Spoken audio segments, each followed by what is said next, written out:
Je me suis rendu compte que toutes les maladies sont guérissables.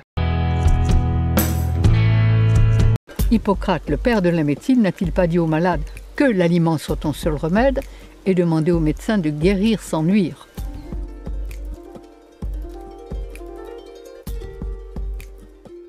Il faut refaire une véritable philosophie de santé, de bien-être. On ne combat pas la maladie, on refait la santé et les maladies disparaissent.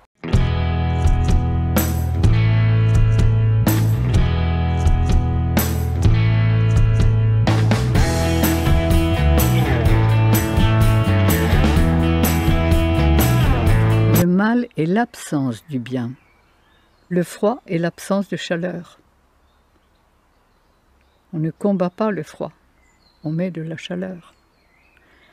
L'obscurité est l'absence de lumière. On ne combat pas l'obscurité, on met de la lumière. Au-dessus des nuages, il y a toujours le soleil. La souffrance et la maladie sont là pour nous réveiller. C'est le voyant rouge qui s'allume. Maladie, ça veut dire quoi? Ça veut dire que quand notre corps crie au secours, quand il est en état de souffrance, c'est qu'il veut se libérer, c'est qu'il veut expulser, éliminer des résidus qu'une nourriture qui n'est pas faite pour lui, lui a inculqués.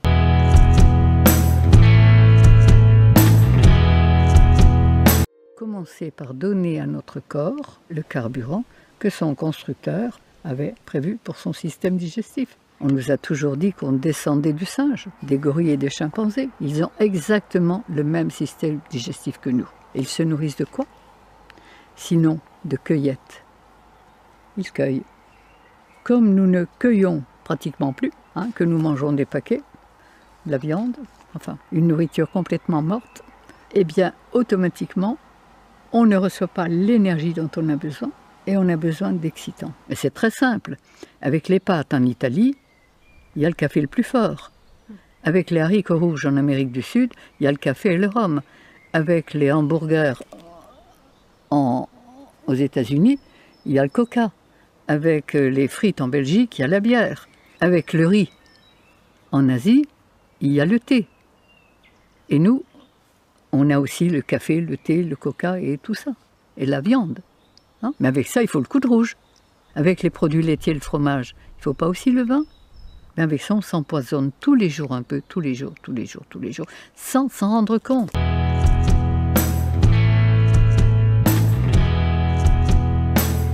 Il faut non pas seulement donner à notre corps les aliments qui sont faits pour lui, mais nettoyer les humeurs dans lesquelles les cellules baignent, c'est-à-dire les liquides interstitiels dont la science et la médecine ne tiennent aucun compte. Sur un corps de 60 kg, il y a 40 litres de liquide. Sur ces 40 litres de liquide, on analyse 5 litres de sang, les urines, mais les 35 autres litres dans lesquels baignent les cellules, que les anciens appelaient les humeurs, pourtant ils n'étaient pas savants, mais ils savaient. Pas plus qu'il ne suffit de mettre des meubles propres dans une maison sale pour qu'elle soit habitable, mais qu'il faut aussi la nettoyer. Il ne suffit pas de donner à notre corps les aliments qui sont faits pour son système digestif, il faut aussi nettoyer les liquides dans lesquels ces cellules baignent. Pourquoi les hommes ont changé leur alimentation? Pourquoi ils ne sont pas restés cueilleurs et qu'ils sont devenus cueilleurs-chasseurs? Les fruits, c'est le sucre. C'est le carburant de notre système humain. Mais comme on n'avait plus suffisamment de fruits, on a cuit des céréales et des féculents. Les fameux sucres lents. Seulement voilà, c'est que le foie humain n'est pas équipé pour transformer les sucres lents. Et que chaque digestion, je devrais dire chaque indigestion de sucre lent, va laisser des mucosités, des viscosités. Ce qu'on mouche, ce qu'on crache, ce sont des résidus de sucre lent.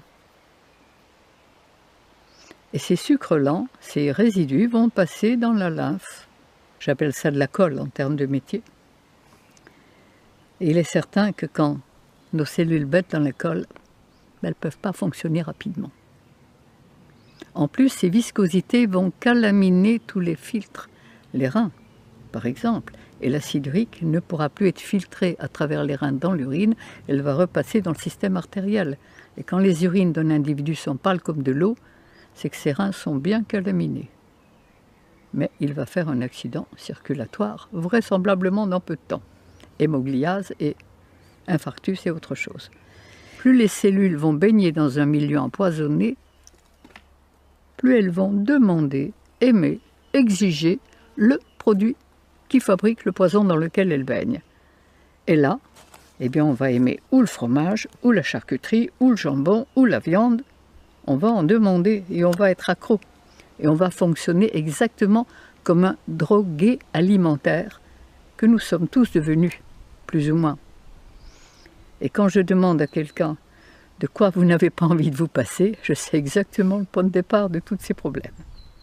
J'ai l'habitude de dire à tous mes consultants que je risque de les rendre malades pour les guérir. Parce que chaque fois que le corps veut expulser ses résidus, il faut l'aider à le faire.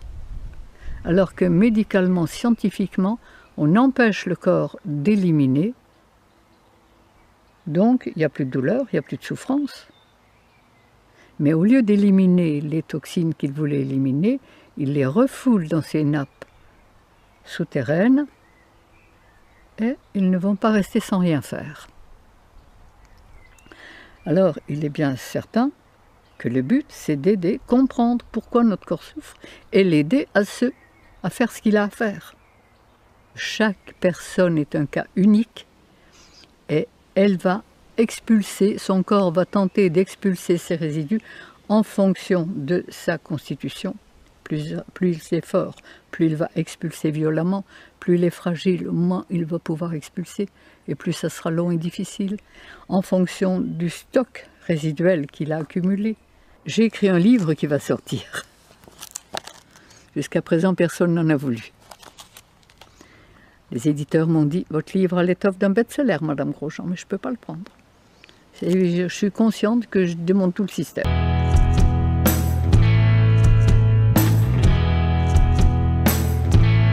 J'étais morte de peur. J'ai été dans la souffrance la plus absolue. Et c'est pourquoi, sachant ce que je sais, j'ai envie de communiquer et que chacun puisse découvrir qu'il peut être heureux, en forme, créatif. J'ai l'impression de faire ce que j'ai à faire. Et notre rôle, il est, comme les cellules de notre corps, de travailler l'un par l'autre et l'un pour l'autre au service de l'ensemble.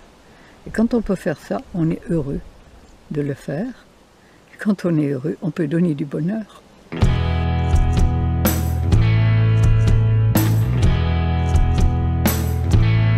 Je me suis rendu compte que toutes les maladies sont guérissables. Et quand je vois la transformation psychologique et émotionnelle de tous les gens qui ont changé d'alimentation, qui ont nettoyé leurs humeurs, c'est plus les mêmes. Ils changent de vie et en fonction de ça, les maladies disparaissent. Et qu'elles soient psychologiques, qu'elles soient émotionnelles, qu'elles soient physiques.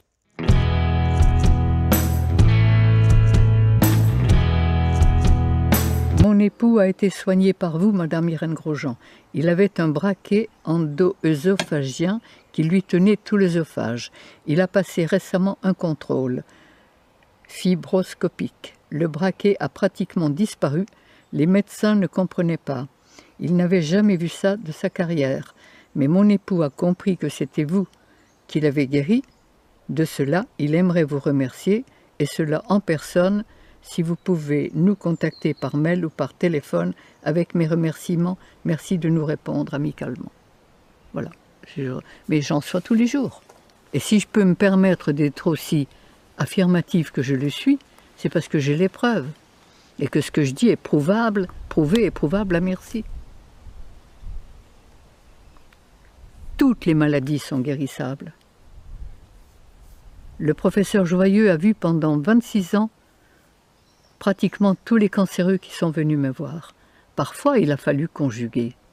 Parfois, il a fallu un peu de chimio. Parfois, il a fallu une opération. Mais si on ne change pas le terrain et la cause, eh bien, ces cancéreux vont très bien.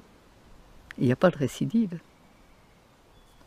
Tandis que si on fait simplement de la chimio, une opération, on ne change pas le terrain, ça va revenir. Et 2 ans, 3 ans, 4 ans après, vous faites un autre cancer. Mais c'est la même cause. Et le but, il est allé à la racine, au point de départ des choses. Mais évidemment, ce n'est pas le plus facile. Ça demande une certaine compréhension, une certaine détermination. Et comme on vit dans un monde où tout est à l'envers,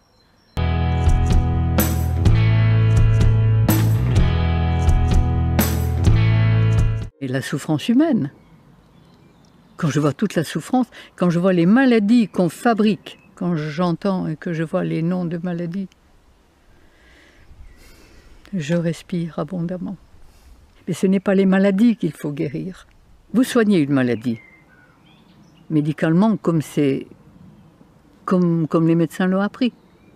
On empêche le système d'élimination de fonctionner, il ne fonctionne plus, mais au lieu d'éliminer les résidus, il les enferme. Et quand il y a trop de résidus dans les liquides interstitiels, dans les liquides dans lesquels baignent les cellules, ils pénètrent dans la cellule. Comment voulez-vous qu'ils fassent autrement? Et quand les résidus pénètrent dans la cellule, soit ils déprogramment le cerveau et on fait quoi? Un cancer. Soit ils le sclérosent, on fait un diabète ou une sclérose en plaques. Soit ils le paralysent, on fait un Parkinson. Soit ils le déconnectent, on fait une folie meurtrière ou suicidaire ou un Alzheimer. Et on fait toutes les maladies du monde en étant soigné comme on l'est.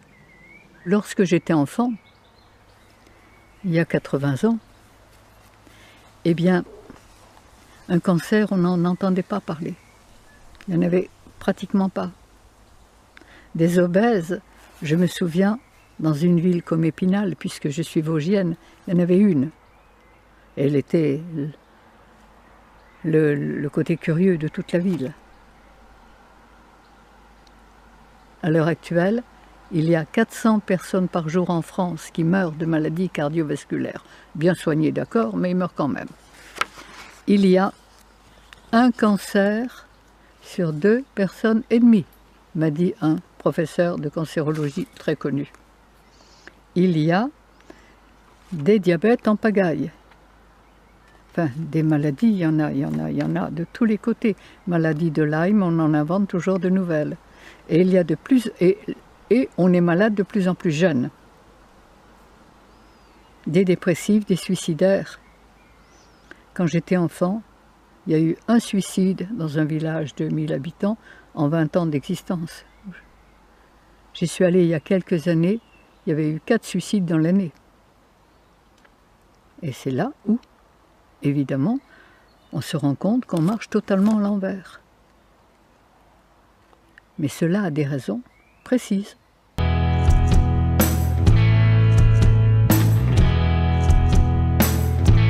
Qu'est-ce que la faculté a appris aux médecins?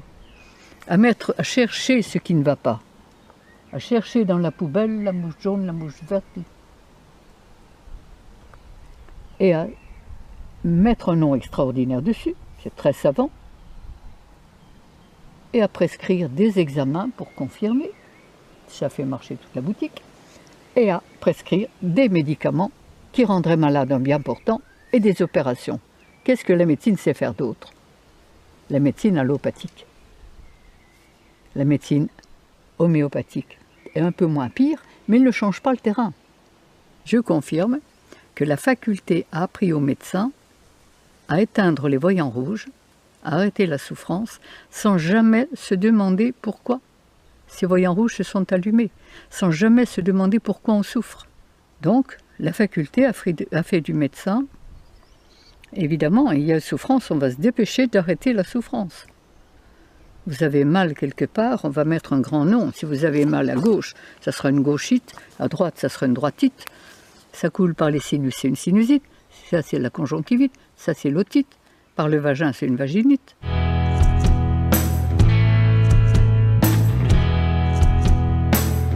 Je suis passée en correctionnel, j'ai été appelée par l'ordre des médecins. Et quand l'ordre des médecins m'a appelée, c'était un bon vieux médecin d'Avignon et qui m'a dit « Madame Grosjean, si vous n'aviez pas la popularité que vous avez, il y a longtemps qu'on vous aurait fait un procès. Et si on ne vous le fait pas, c'est uniquement parce que si on vous le fait, on va encore développer votre publicité. »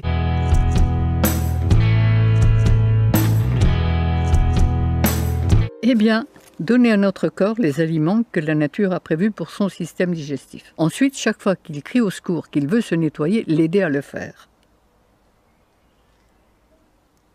Et ça, la véritable médecine, elle est là.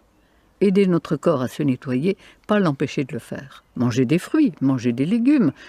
Les jus de légumes que Thierry Casasnova préconise énormément parce qu'ils l'ont sauvé de la drogue et d'une vie complètement démentielle. Mais étant donné qu'on est très acidifié, brûlé par l'acide, qui ont brûlé et détérioré nos minéraux, les jus de légumes vont apporter de quoi reminéraliser. Et comme on ne mangerait pas assez de crudités, si on a un grand verre, 2 grands verres, 3 de jus de légumes en plus, on va reminéraliser. Mais les légumes n'apporteront pas ce que les fruits apportent. Les fruits, c'est l'énergie. Si vous voulez, on pourrait dire les fruits, c'est l'essence du moteur. Les légumes, les sels minéraux, c'est l'entretien de la carrosserie. Ces petits cristaux d'acide urique qui sont stockés dans notre organisme sous la forme de minuscules sels. Tournez la tête comme ça. Sentez s'il n'y a pas une carrière dans la nuque là. Mais c'est des cristaux d'acide urique. Et quand le corps veut les éliminer, c'est-à-dire que dès que le corps dispose d'un brin d'énergie supplémentaire à celle dont il a besoin pour vivre, il l'utilise. Le corps est toujours à la recherche de son équilibre le plus parfait. Et dès qu'il a un brin d'énergie supplémentaire, qui peut être celle du printemps, celle des pollens, celle du soleil, ou s'il doit faire face à un choc qui lui demande beaucoup d'énergie, pour pouvoir faire face à ce choc, il va éliminer les poisons qui l'encombrent. Il va se débarrasser de tout ce qui l'encombre. Et là, on dit « ce choc m'a rendu malade ». Non, il a révélé l'état dans lequel on est, et il en a profité pour expulser. Donc pour expulser ces résidus acides, il doit les faire fondre, comme des flocons de neige doivent fondre pour couler et disparaître. Mais à ce moment-là, l'acide qui compose ces petits sels, ces petits cristaux, qui rongeaient, qui usaient, cet acide va brûler les émergences nerveuses et c'est cette brûlure qui crée la douleur. Donc chaque fois qu'on souffre quelque part, si on n'a pas reçu un coup, évidemment, chaque fois qu'on souffre, c'est que notre corps essaye d'expulser le petit dépotoir stocké à cet endroit. Tous les gens qui ont eu des blessures, des accidents, des opérations, au changement de temps, vont avoir mal. On a des douleurs.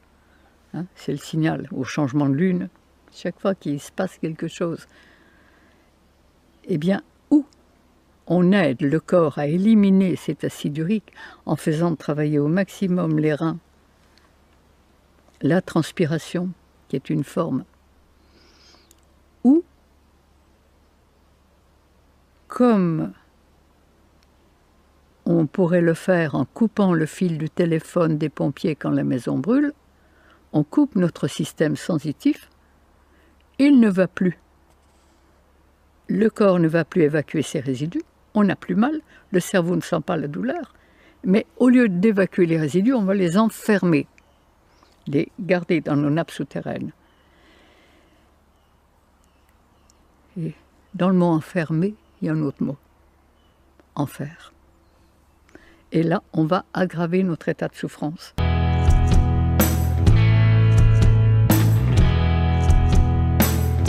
Il y a toutes les plantes nécessaires, les vrais médicaments. La pharmacie du bon Dieu, c'est les plantes. Quand vous pensez que l'ortie verte qui pique, cette horrible plante, c'est la plante la plus antidépressive que je connaisse. Faites une cure de jus d'ortie et vous verrez. Le chardon-marie qui pique là, ça va décoller les viscosités. Les feuilles de ronce, ça va décoller les viscosités. Mais toutes les plantes sont là à portée de la main.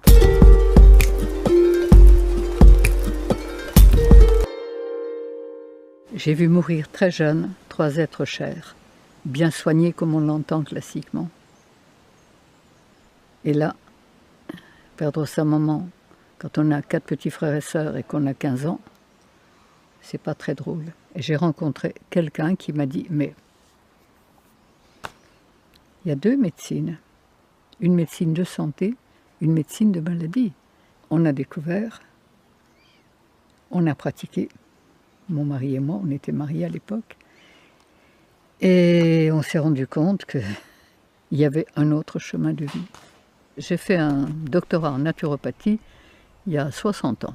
Quand j'ai découvert ces choses, j'avais une boutique de prêt-à-porter, j'avais un atelier de couture et j'adorais ça.